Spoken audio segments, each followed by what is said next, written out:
up, YouTube? It's your girl Kirsten Tigler, aka Miss Tiggy, aka Kirsty Tiggy, aka Tigga my nigga. Nobody calls me that. Be kind of dope if it did. I'm so excited to be here. I've wanted to do YouTube for like years and years and years. I've been talking about doing this shit for literally like 4 years. And finally, I'm feeling a lot less cowardly than I usually do. So I'm in this bitch. Okay. I wasn't really sure what to talk about or how to do this, and I was actually really nervous, which is weird because I'm usually not freaking nervous, but I was freaking out a little bit. So I came up some index cards, which is actually really geeky, but not like of what to say. They're just questions. I just feel that maybe there's at least two people. I feel like one is selling myself short. Two people who maybe care a little bit about me and want to know some shit. So, first one. What's your sign? I am a Pisces, the best sign in the entire world. And if you disagree, you can. So, there's that. Do I have any tattoos?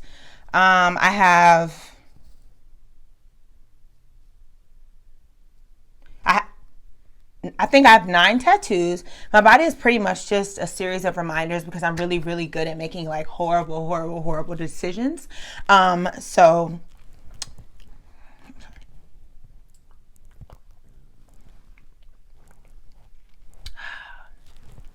calm the nerves. You know what I'm saying? But yeah, I'm really good at making bad decisions. So one day I was like, you know what? You have to look at yourself in the mirror every day, whatever. So I just started like putting different reminders just all over my body. Like at least 5 of them are just things that it's like, Kirsten, if you just stop, I don't listen to myself, but if I were to just stop and like kind of gaze towards the back there, one day, I don't know. I don't even know what the fuck I'm trying to say. Next one, favorite place I've ever visited. Sadly enough, I've actually never been out of the United States, which is kind of embarrassing to say. Working on it, but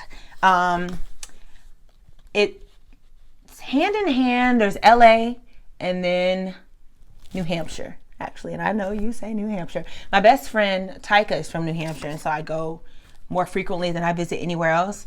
And it's just pretty. We have like this dream of you realize how embarrassing this is to say out loud. We have this dream of like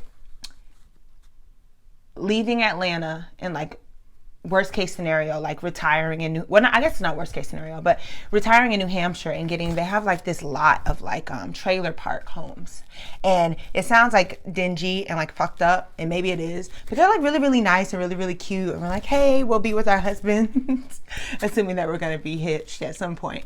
We'll be with our husbands, and then we'll live next door to each other, and we'll come outside and water our flowers and everything together. So that is that. LA, I just love it because everybody's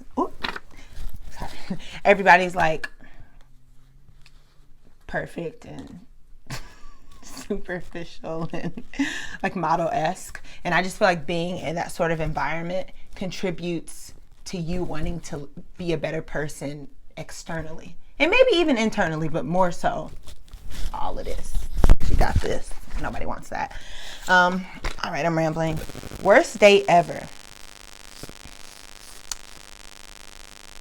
I went out with this guy who I knew from college, and when we were in college, he was like a really big deal. Like he had all the tattoos, and he was like way too old to be there, but everyone ignored it because he was like a party promoter.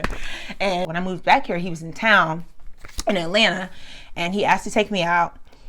Came and picked me up, or I met him somewhere. I can't remember which, but I met up with him, and he immediately looked at my nails, which I'm a broke college student. I'm out here on my own. I'm working and in school full time. Like it wasn't a thing. I'm paying for my 1-bedroom apartment. Like I'm trying to hold it down. He looks at my nails and is like, you don't have your nails done. We got to get those done, which I guess is kind of cool. But it's like, don't make me feel bad about my situation and then try to like you try to make yourself Captain Save a hoe. Like, cause this hoe don't need saving. Okay. That's that. But so he took me and like, I understand that men get their nails and feet done. I'm not here for it. He got his nails and feet done right beside me. We both were sitting there just like chopping shit up at Lenox Mall, like getting our shit done. It was just really weird to me. And then we went up to his room because he had like a fancy like apartment like above Lenox Mall or some shit, and just stared at each other, because I think that he thought that maybe because he paid for like my nail situation, like upgraded me, that shit was gonna go down. Okay, so he ended up having to take me back to my car. Oh, I did drive. Had to take me back to my car, and shit was a wrap for him. So he'll remain nameless.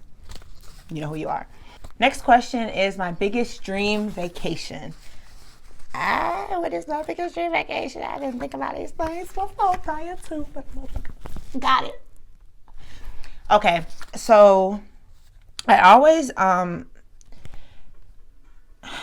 it would be probably getting my best friends, and we would go and we grab our moms, because we're rich as fuck for no reason. We got a yacht waiting in the backyard, because we're living on like the beach in Dubai. And we go, we're like, hey moms, y'all, we don't need you to get anything. Don't bring any clothes. We'll go shopping. Please don't hold us up, because we have somewhere to go. We have plans. Don't be annoying. Just come on. We're trying to bless you. And so they go ahead. They come. We get on a plane, whatever. And we land in Jamaica. No, Dubai. No, Rome. No, Paris. Paris. Everyone loves Paris. We land in Paris, and we just stay there for like 3 months, just because we're just like, you know what? Everybody's tired of life. We have way too much money on our hands, and no one can take anything. We're too rich to live with regular people. So we need to kind of isolate ourselves so that we can do what rich people do. And so, you know, then the moms will hang out, we would hang out, and our mom just feels super blessed. And we feel like we've done something for them. That's my biggest dream vacation.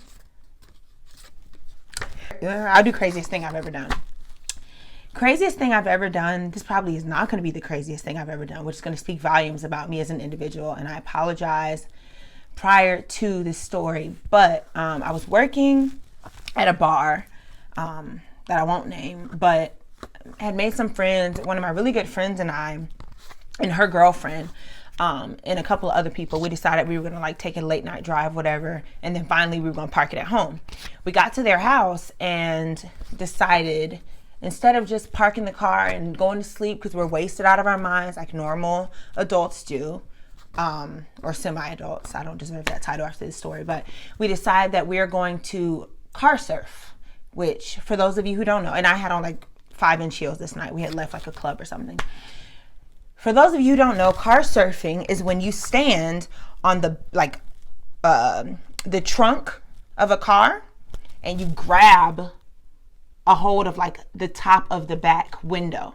So like you know how some cars have like the windshield wipers in the back, that window, you grab a hold of it somewhere, and a person gets in the driver's seat and speeds, and you hang on for dear life.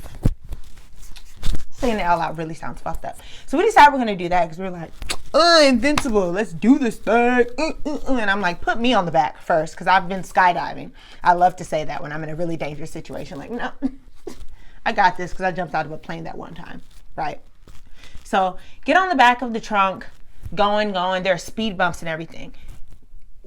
She goes over the speed bump. Mind you, this is my friend's girlfriend who's driving. She goes over the speed bump, and I'm holding on. I'm like, yeah. Goes over, and I fall off the car. It's like a like boom. My friend, my friend's girlfriend's the one who's driving. My friend hears it from her apartment, comes running outside to check on me, gets mad, sees that the situation is occurring, ends up like, it becomes like this big brawl because she's mad that her girlfriend would ever do that, and mad at me because I'm like on the back of the car, like all these things. I could have died. I'm mad at her for yelling at me because I'm like, dude, we're just having a good time. Like, you're freaking out, whatever. Next day, obviously I understood the severity of my plight. I'll spit there. And yeah, it wasn't a thing. So that's one of the craziest things I've ever done, I think. Anything that's worse than that, I won't tell you. So yeah. Once again, Kirsten Tigler. I'll put all of my information to follow down below. Be sure to like, comment, subscribe, fuck with the kid, fuck with a young player. It's going to be a great time. And yeah, thank you so much for watching.